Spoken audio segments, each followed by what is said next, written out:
Wow, I'm coming out of a bit of an emergency. Um, yeah, PTSD is really the best way to put it. And thanks to viewers who've made the effort to tell me when I'm not audible. Um, it's partly old phones, it's partly being in particular spaces where, I don't know, like there are different acoustics, and it's often because I'm not in a private space and I can't speak clearly, but at the moment I'm in a dorm where I'm the only one here, and I'm hoping this phone is unreliable. The audio may come out terribly. This is the phone that fizzes sometimes, and I'm like, I think this phone may blow up in my face one day. But anyway, I've just been sort of moved. Uh, not It's not the right connotation, but it's the right denotation. I have been moved to just make a bit of a note about the trigger of trauma, and it's like I don't know how to, when I tell people, because I don't want to be the focus of attention. I really don't. I don't feel that my problems are the most important topic between me and somebody else. I don't think,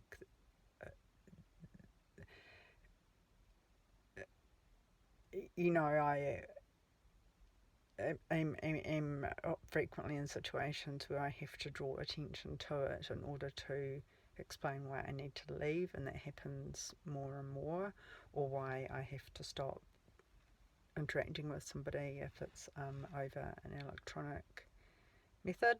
Um,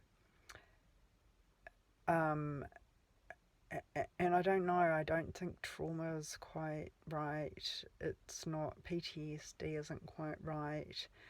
And I think really what it is, I think it is C-PTSD, complex PTSD, which is not like PTSD. And I often don't say C-PTSD because it just seems too complicated, and it is too complicated. It's not just a pun, but it is complex, and it it means that the trauma is a way of life. And trauma, of course, has two meanings. It means events and it means impact. And some people can have an event that would be objectively traumatic that doesn't land as trauma on them, but I suppose for the purposes of this, I'm talking about a traumatic event as the same thing that causes the trauma response, and I live like that, and I live like that intensely, very intensely, because I am attacked socially constantly, often deliberately, often deliberately, and I have some really intense attacks coming up, and that is because they are scheduled in the justice system, and I don't have a choice about it, and the justice system does not have any justice, and it won't follow the law, so I don't have any way to cope with what's coming up, and my best and brightest idea so far is dying, but that has not happened, and I won't get it too far into that, but I live a life of active trauma where I am actively attacked at least 2, maybe 3 times a week. And I would say 2/3 of that, a third of that is very deliberate and malicious. A third of it is just being a bit nasty, and a third of it is just inadvertent.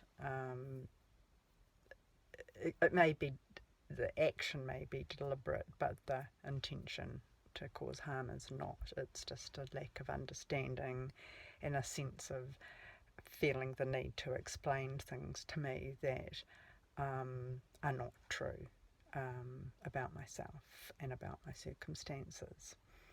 And I have been triggered very badly by a very lovely person who has been staggeringly generous to me just lately, in circumstances that she can't particularly afford to be, and that is really that's staggeringly significant, but I had to I had to block her,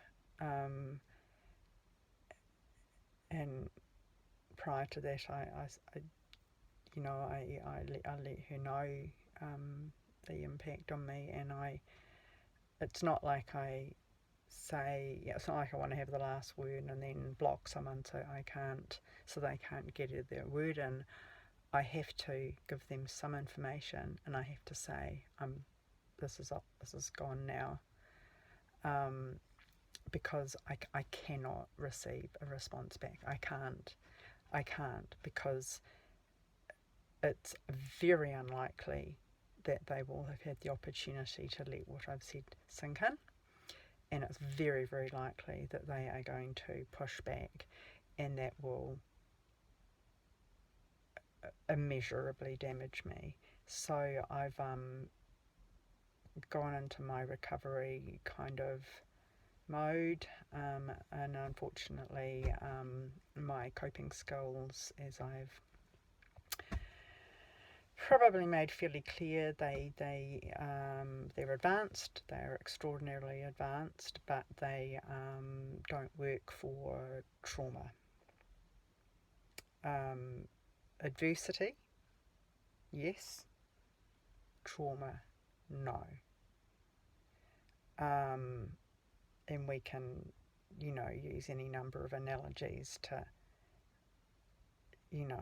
understand the difference and see the truth of what I'm saying. Adversity and trauma are not the same thing. Adversity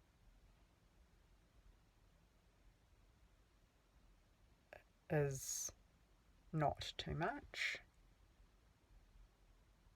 Trauma is when, I won't call it adversity because I don't want to get it too muddled, and I don't want to imply that they're on a continuum or a spectrum, but trauma is what happens when the circumstances are not pushing you to healthy limits of your endurance to show you what you are capable of and to teach you new ways of coping. Trauma is something that snaps you like a twig, and often much worse. Analogies that are much, much worse. They maim you. It maims you. You do not become stronger after trauma. There may be circumstances that occur because of the trauma, such as meeting new people,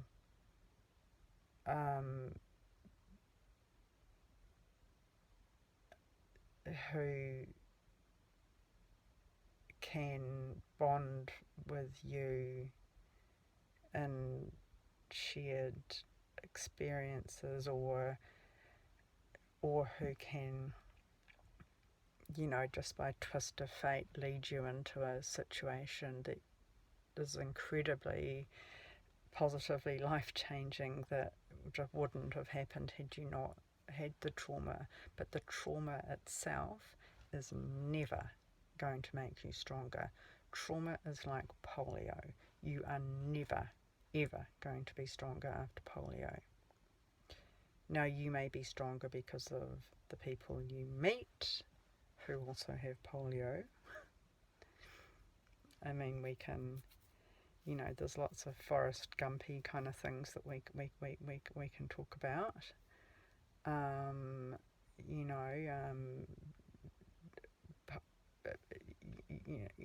Chaos theory, the butterfly, effect. I mean, polio in one way would have led Forrest to meeting Bubba, Captain Dan.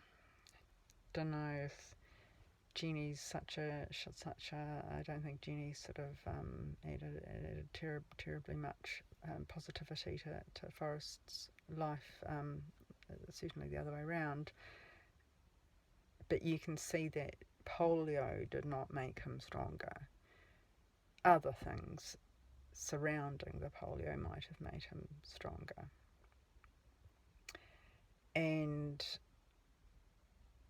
it does not help whatsoever when people say that they have had trauma and that this is what got them through it and they feel stronger after it. If they feel stronger after trauma, they probably weren't traumatized. They might have gone through trauma, an objectively traumatic experience without taking that trauma onto themselves. For example, I was seriously sexually assaulted by a friend, and that is a traumatic event, objectively, but it didn't traumatize me. I didn't take that on as a trauma, whereas things that he had said to me, because he's psychologically a psychosexual abuser, more than a physical sexual abuser. Things that he had said to me traumatized me. But the trauma, what are they called? ACC, sensitive claims. Sensitive claims are almost entirely sexual assault or assault claims. Not always. They can be from being beaten up or something, because I had another one of those. But the only way that I got to talk about the things that he had done to me psychosexually and just psychologically was by going through the sexual assault route. And that to me shows, really sort of shows the difference. So when someone says what they've been through and that they survived,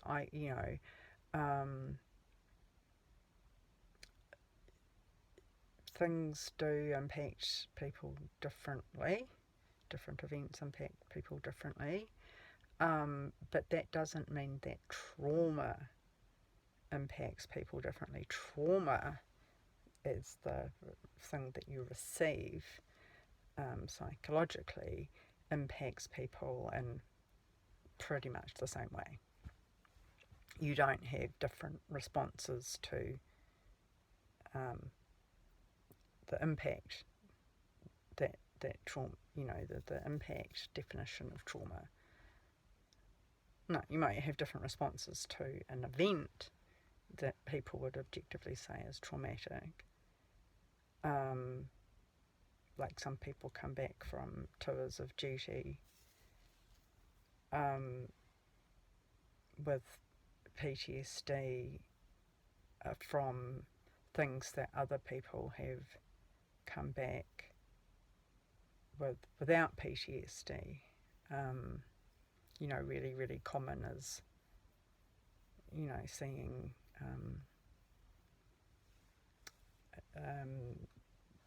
close friends killed very suddenly and very violently, or failing to save someone, or, having a limb blown off yourself, or, seeing a hostage. Yeah, I'm not here to traumatise other people, but, people will react differently to external traumas, but the internal trauma is you're not likely to have a very, very different experience than someone else who actually has trauma. So when you tell someone that they're not responding appropriately to their impact trauma, you're wrong, and if you push it, you're a fucking asshole. And this happens to me quite a lot, and it's one of the reasons that I've wanted to leave the world behind, leave my body here, and it's also why I don't think I'm ever going to get any sort of safe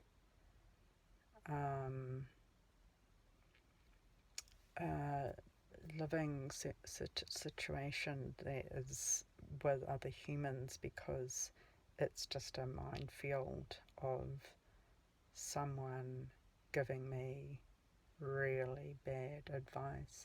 And I don't mean overhearing something.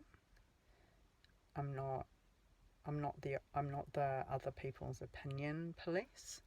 I'm talking about when people tell me who I am, what I've been through, and how I'm experiencing things, and how I should experience things, and what I am capable of.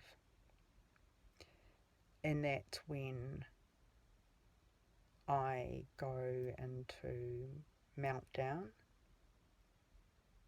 and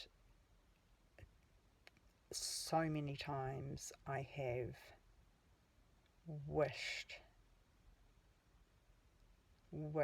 so desperately that I could completely lose the plot, so that I completely dissociate and I just am locked inside my own mind and I can fall apart. Because so far I've gone into those states and I am still cognizant of my environment, and my environments have been unstable for a very, very long time. I've been technically homeless in the broad sense, and encompassing more narrow senses, including outside in the winter with nothing but the clothes I'm wearing, to being harassed for months on end in a rented home. I don't have anywhere to be safe. I don't know if I'm safe right now. I don't know what's around the corner. There's always something around the corner.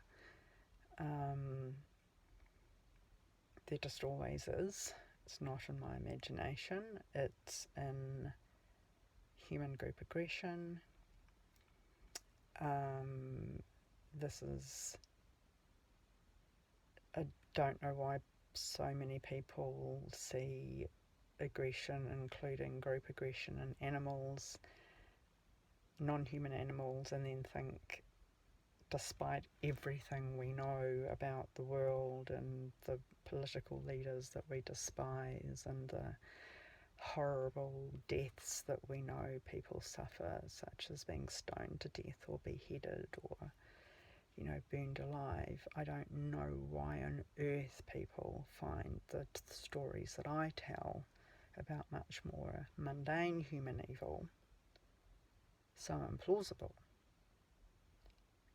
And that fact that they do, or at least they deny understanding, because to admit to understanding is to either commit to taking some action or to admit to being a fucking asshole.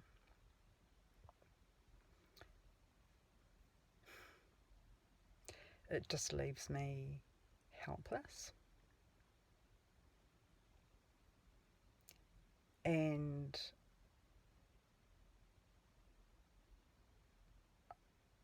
lack of money is a huge part of my helplessness.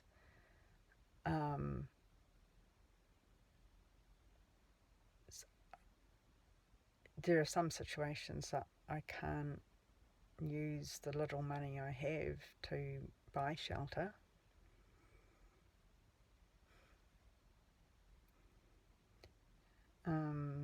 If I had a lot of money, I could overcome that, because then I could live in places that,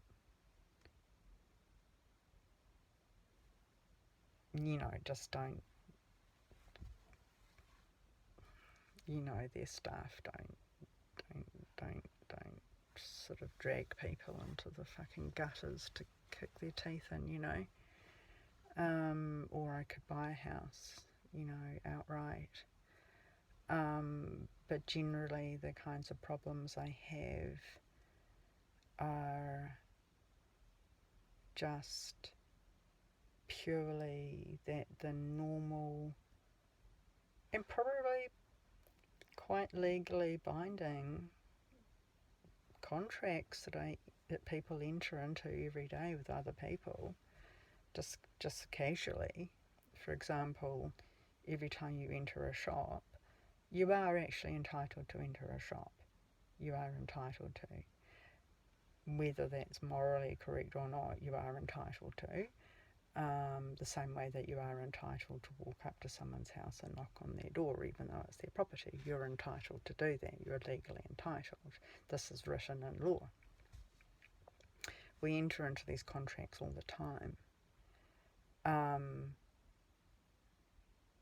Civil life with much of the non-residential or even unpopulated parts of our nations tend to be the commons, and the commons are owned. There is no place really that isn't regulated in some sort of way that can be exploited to make life impossible for some people. And the problem solving that I have to do every single day is too much for me to do.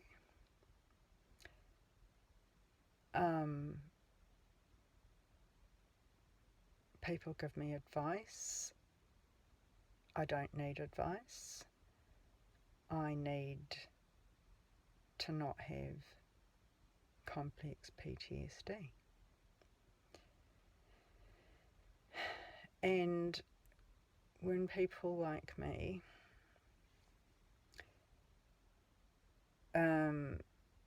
appear to flip out over nothing,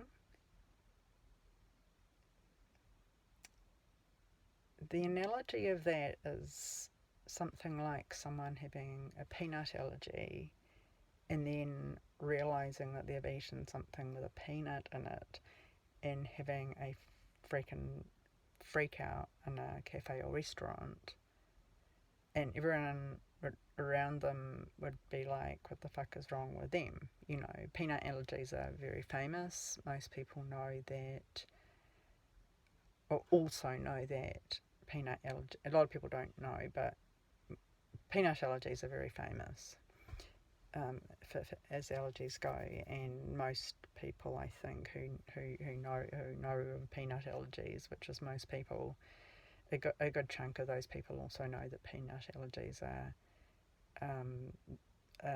fatal, very likely to be fatal if not if there isn't an intervention very quickly, medication intervention very quickly. A less common example would be there are some very, very rare diseases. There is one disease that this poor girl has, and she's one of, like, I think it's just like one in hundreds of thousands or something, who is literally allergic to the chemicals in the combination H2O. So she can't shower if she gets caught in the rain, if she gets splashed or something. It burns, it destroys her flesh. If someone playfully splashed her and she freaked out, they would think, fuck, she's overreacting. She's not overreacting. She has a condition that you don't recognise. And it's not your fault you don't recognise it, but it's also not her fault that she has it. And your advice about it is not going to help her. And it's a bit of a conundrum, because how do we know? I mean, people talk about, you know, sometimes there are these polls saying, or there was there was an article, you know, I think it was on Stuff, where it invited readers to submit stories about their invisible disability or the invisible illness. And I thought that odd, because most disabilities and illnesses are invisible, which leaves the sufferers of those open to suspicion, and it also leaves sympathisers open to deception, because people who have factitious disorder, which is like Munchausen's, or just malingerers, and that's a different thing entirely. The easiest thing in the world to fake is a mental illness, or pain, or, you know, I mean, I don't know what the solution is, but I guess I just wanted to put that out there. And if anyone that I've cut off to save myself is watching this, and I know that people who are my enemies and who will be seeing me in court making their sob stories or perfecting their sob stories will be seeing this as well. But this is what I wanted to put out there for now. And it's not all about me, but maybe this is something at 30 minutes I can send people who are lovely people and who have been really kind to me, and then have completely unintentionally turned on me, thinking that what I'm going through is something completely different than they may even be able to imagine.